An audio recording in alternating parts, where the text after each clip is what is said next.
नमस्कार। हम कर रहे हैं 8.2 का 10वां प्रश्न। एक हेयर ड्रायर 8% वेट सहित 5,400 रुपये में खरीदा। वेट को जोड़ने से पहले उसका मूल्य ज्ञात कीजिए। देखिए, यहाँ वेट जोड़ने के बाद का मूल्य दिया गया है, वेट यानी टैक्स। तो देखिए, माना वेट जोड़ने से पहले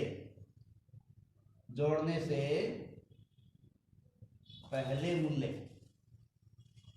हम इसको वास्तविक मूल्य भी कह सकते हैं, ठीक है, जिसको हम लिख रहे हैं वेट जोड़ने से पहले मूल्य, ठीक है। या देखिए, या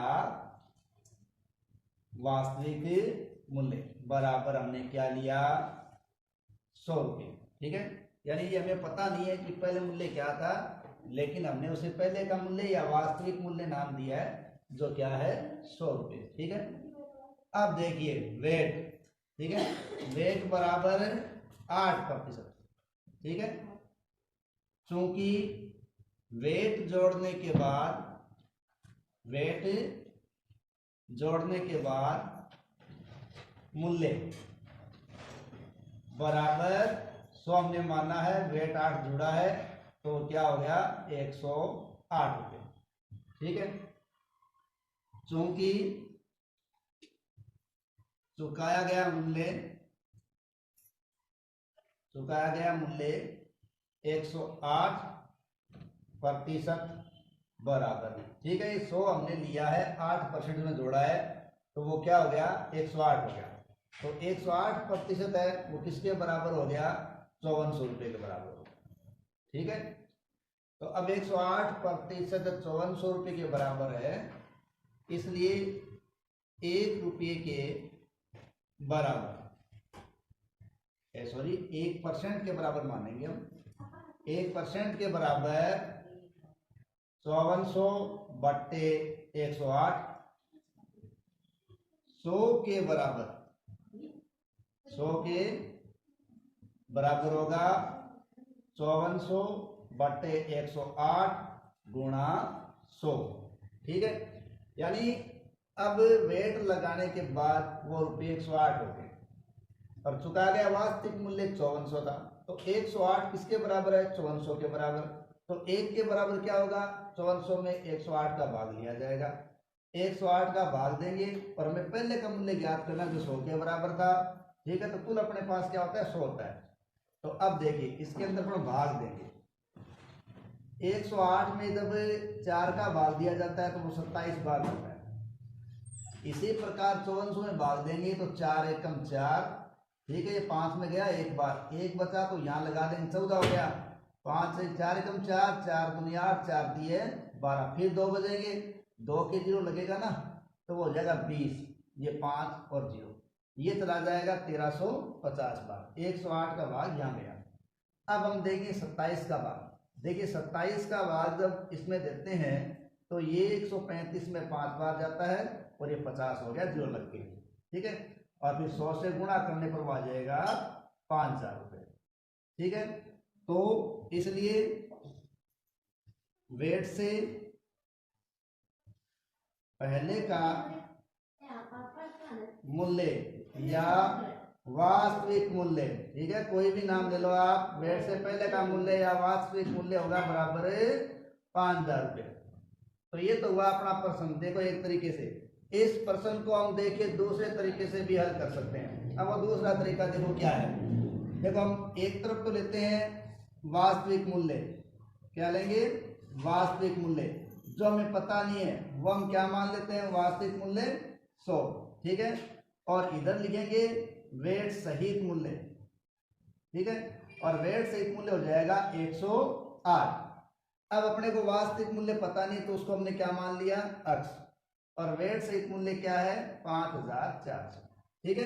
तो इस प्रकार वेट सहित मूल्य आ गया और ये आ गया वास्तविक मूल्य। तो ये एक अनुपातिक स्थिति है, ठीक है, अनुपात समानुपात के अंदर ही है। तो 100 के अनुपात के बराबर तो अक्ष मान रखा है और 108 के अनुपात के बराबर हमने क्या मान लिया, 5400। तो इस प्रकार के प्रश्न जब हल करते हैं तो वज्र गुणन की स्थिति आ जाती है, ठीक है। अब इसलिए अक्स बराबर, अक्स के सामने क्या है 100, तो वो नीचे आ जाएगा और ये आ जाएगा 5400 गुणा 100 और बट्टे 108। ठीक है। अब 108 आ जाएगा, वो वापस अपन काटेंगे तो काटने पर ये वापस क्या आ जाएगा 5000 रुपये आ जाएगा। ठीक है। इस प्रकार से अपन इस तरीके से भी कर सकते हैं, शॉर्ट हो जाएगा ये, और इस तरीके से भी कर सकते हैं। ठीक है। अब दूसरा जो प्रश्न है वो भी देखिए कुछ कुछ ऐसा ही है।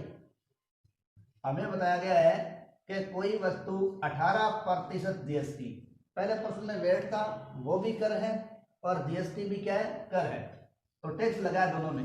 कोई वस्तु 18% जीएसटी सम्मिलित करने के बाद 1239 रुपया 1239 रुपये में खरीदी गई। अब जीएसटी जोड़ने से पहले का उस वस्तु का मूल्य ज्ञात करो। अब इसको अपन इस तरीके से भी कर सकते हैं और इस तरीके से भी कर सकते हैं। ठीक है। जैसे हमने पहले माना था वेट जोड़ने से पहले, तो इसमें मान लेंगे जीएसटी जोड़ने से पहले, तो वो 100 हो जाएगा। जैसे यहाँ हमने वेट जोड़ा 8%, उसमें क्या जुड़ जाएगा जीएसटी 18% जुड़ जाएगा, और जीएसटी जोड़ने के बाद वो 100 + 18 118 आ जाएगा। तो 118 है वो किसके बराबर आएगा 1239 रुपये के बराबर आ जाएगा। एक के बराबर निकालेंगे तो 1239 में 118 के भाग में चला जाएगा और भाग लगने पर वो उत्तर आ जाएगा। और अपन दूसरे तरीके से देखें तो देखिए क्या लिखेंगे, देखिए दूसरे में लिखेंगे वास्तविक मूल्य। क्या लिखेंगे वास्तविक मूल्य, क्योंकि जीएसटी लगने के बाद का मूल्य अपने को पता है, वास्तविक मूल्य पहले वाला है वो हमें पता नहीं है। वो हमने माना क्या माना 100 रुपये मान लिया। ठीक है। और ये हमने मान लिया जीएसटी लगने के बाद मूल्य। अब जीएसटी लगने के बाद का जो मूल्य है कितना आया, वो जीएसटी कितनी लगी है 18%, तो वो आ गया 118। ठीक है। वास्तविक आ गया 100 माना गया हमने, और जीएसटी लगने के बाद 118। अब जो वास्तविक है वो अभी निकालना है, जो कि पहले का है वास्तविक होता है वो 100 के बराबर होता है, हमें उसके बारे में जानकारी नहीं है, हमें वही निकालना है। ठीक है। लेकिन जीएसटी लगने के बाद जीएसटी 18% लगी है, इसलिए वो 118 हो गया, और वो लगा कितना 1239 रुपये, या यूं कहें 1239 रुपये। ठीक है। इस कंडीशन के अंदर वापस ये एक वज्र गुणन की स्थिति बनती है, ये यहां से गुणा होता है और ये यहां से गुणा होता है। ठीक है। जब हम अक्स का मान ज्ञात करते हैं इसलिए अक्स बराबर, ठीक है, अक्स क्या है वास्तविक मूल्य है, तो ये तो आ जाएगा 100 गुणा 1239 या 1239 बट्टे 118। अब इसमें 118 का भाग दिया जाएगा, तो देखिए ये है 1239 और भाग दे रहे हैं अपन 118 का। अब 118 का भाग देखो, ये देखो एक बार गया।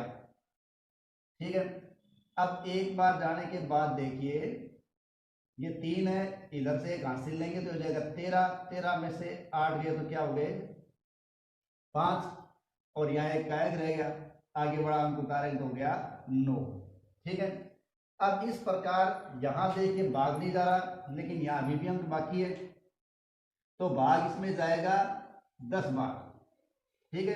क्योंकि हम इसमें भाग देखो 10 बार देंगे, उसके बाद ये बचेगा। अब ये बचेगा, अब यहाँ उतारेंगे अपन 0 और यहाँ जाएगा पॉइंट, और ये भाग 118 का पूरा जाएगा 5 बार। कितने बार जाएगा 5 बार। तो जब इसमें ये भाग दिया जाएगा तो ये गया 10.5। ठीक है। इसलिए वास्तविक मूल्य क्या आएगा बराबर 100 को हम किससे गुणा करेंगे 10.5 से। अब देखिए ये 10.5 है और ये गुणा कर रहे हैं 100 से। ठीक है। 0 0 0 फिर 0 0 0 5 0 1 0 5 0 1 बराबर आ जाएगा 1050 रुपये। कितना आएगा 1050 रुपये। देखिए इसका कारण क्या है कि यहाँ पॉइंट के बाद में हम एक अंक क्या मान लेते हैं, 0 मान लेते हैं, ठीक है, क्योंकि पॉइंट के बाद देखिए 2 अंक तक हम संख्या प्राप्त करते हैं और उनको पढ़ते इसमें भी 5 0 ऐसे पढ़ते हैं, ठीक है। और पॉइंट में ये स्थिति होती है कि आप पीछे से जितने अंक होते हैं उसके हिसाब से जगह छोड़कर आप उसका अंकन करते हैं। तो इस प्रकार अपना उत्तर क्या आ जाएगा, 1050 रुपये। तो ये वस्तु है उसका वास्तविक मूल्य क्या होगा, 1050 रुपये। इसी के साथ अपनी ये प्रश्नावली पूरी होती है।